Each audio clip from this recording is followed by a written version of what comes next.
자, 그럼 총선 보도 관련해서 두 번째 문제점 짚어보도록 하겠습니다. 후보들의 막말 보도도 문제가 많다면서요? 막말 보도에서 막말의 자체는 이제 문제가 없죠, 보도하는 것에 대해서. 근데 이게 사실은 누가 어떻게 말을 하는지가, 어떻게 보도하는지에 따라서 굉장히 다른 뉘앙스가 나오게 되어 있습니다. 네. 예를 들면 이제 TV조선에서는 이제 시사쇼 정치다에서 이것을 보도를 할 때 정봉주 더불어민주당 의원 전 후보죠. 50분 정도의 시간을 할애하면서 보도를 했습니다. 그렇지만 이제 장해찬 국민의힘 지금은 이제 국민의힘 후보가 아니죠.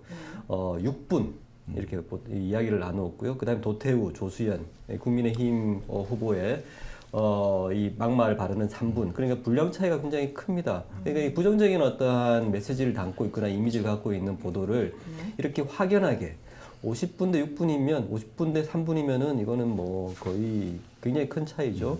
이렇게 되면 일단 더불어민주당의 막말 이미지가 굉장히 강하게 되고 이것이 총선에 영향을 줄 수도 있다는 어떤 생각이 들 수밖에 없을 것 같아요. 네.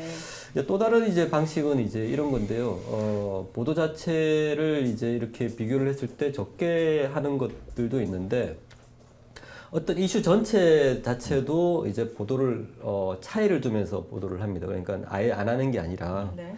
예를 들면 이제 강북을이 굉장히 이제 핫한 선거구가 되었는데 이게 대한 언론의 보도 집중이 굉장히 높았던 반면에 네. 국민의힘의 이 비례의원 공천 내부 논란이 있었거든요. 이 지금 비대위원장과 그 다음에 이제 용산에서 이제 관여를 하는 그분과의 어떠한 이 좋지 못한 구도가 있었는데 이런 논란 보도는 굉장히 적었습니다. 저희가 통계를 내보니까 한 절반 정도로 국민의힘의 이 비례대표 논란 보도가 되게 적었던 것으로 나타났고요. 네. 매체마다 약간 좀 다른데 이게 정파적으로 나눠져 있는 것 같지는 않아요.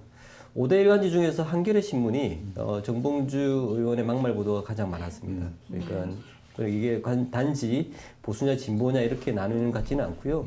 이 사실을 어떻게 바라보는지 관점에 따라서 언론 보도가 차이가 났던 것 같습니다. 좋습니다. 이제 그러니까 이게 막말도 사실 뭐 다양하고 여러 가지 막말이 있는데 거기서 어떤 막말에 집중하냐는 사실 각 언론사의 좀 판단의 몫은 좀 있는 것 같고 뭐 진보 보수 떠나서 우리는 이 사안을 좀 더 세게 본다 아니다. 근데 대체적인 어느 정도의 좀 균형을 맞출 필요는 있을 것 같은데 이제 그런 거에 대한 부족함들이 여기서 좀 드러나는 것 같고요. 네, 여기 세 분이 다 기자잖아요. 아직도 네네. 기자잖아요. 네, 그렇죠. 계속 기자이셨고 네. 기자 경험을 근거로 이제 후보들의 총선의 막말이 총선에 어떤 영향을 끼쳤는지 뭐 에피소드라든지 그런 것들 얘기해 주시면 좋을 것 같아요.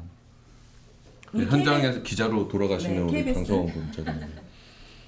막말은 사실 뭐 지금 아까 앞서도 얘기했지만 이번 총선만 보더라도 각 당에서 지금 뭐 정봉주 후보나 뭐 장해찬, 도태우 다 막말 때문에 이게 네. 된 거고 과거에 그 모 정당의 또 어떤 분들은 이제 노인 비하 발언이라든지 이런 것 때문에 그 완전히 뭐 이렇게 대권 자체도 이렇게 막 휘청휘청 네, 하는 그렇죠. 것들이 지금 막말이지 않습니까? 그래서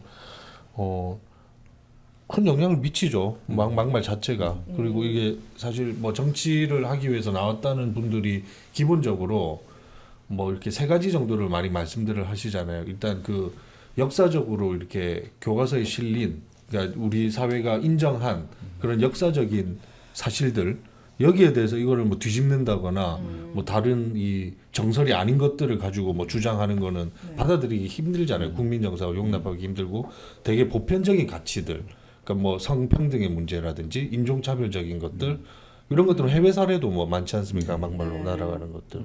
근데 이제 이런 것들을 깨고 그 말을 한다는 거는 말 자체가 뭐 그 사람의 사실 인식이기도 한데 그 정치를 하겠다는 사람이 이렇게 막말 내뱉는 거는 그 개인의 어떤 저기 뭐지 당선이 되고 말고의 문제를 떠나서 전체 정당까지도 될 수 있는 것이고 진영에까지도 영향 미쳐서 엄청 큰 파장을 갖고 오죠. 이게 문제는 이런 막말들이 계속해서 반복되고 보도되고 하면 사람들이 정치 뉴스를 보기 싫잖아요. 그러니까 정치에 대한 혐오 현상이 일어나면서 이게 투표율 하락으로 사실 이어질 수 있거든요. 아 똑같네. 여도 그렇고 야도 그렇고 정치인이라는 사람들의 수준이 이거밖에 안 돼? 아 나는 저런 사람들한테 정치 못 맡겨. 왜 투표 안 해? 이렇게 가버리는 이게 좀 심각한 부분 같거든요. 그래서 그리고 솔직히 이때쯤이면 서로 막말을 아예 진짜 막말도 있겠지만 막말을 생산해내는 경우도 있는 것 같아요. 이런 혐오증을 불러오고 투표를 낮추기 위한 오히려. 네, 오히려 지지층은 결집시키고 네, 중도층은 떠나게 만들어버리고. 네. 근데 문제가 되는 게 이제 대부분 과거의 막말들이잖아요. 이게 보면 저는 개인적으로 느끼는 게 그 왜 언참이라는 단어가 있는데 말이 자기 목을 벨 수도 있다고. 그러니까 거기에 평소에 하지 않으시는 네. 달리 보이네요. 네. 배우셨군요. 그러니까 과거에 내뱉은 나의 말들이 그냥 사라지는 게 아니라 어딘가에 있다가 나를 공격할 수도 있다. 그런 생각을 개인적으로는 했었습니다. 이런 후보들의 막말 논란을 보면서. 이것도 사실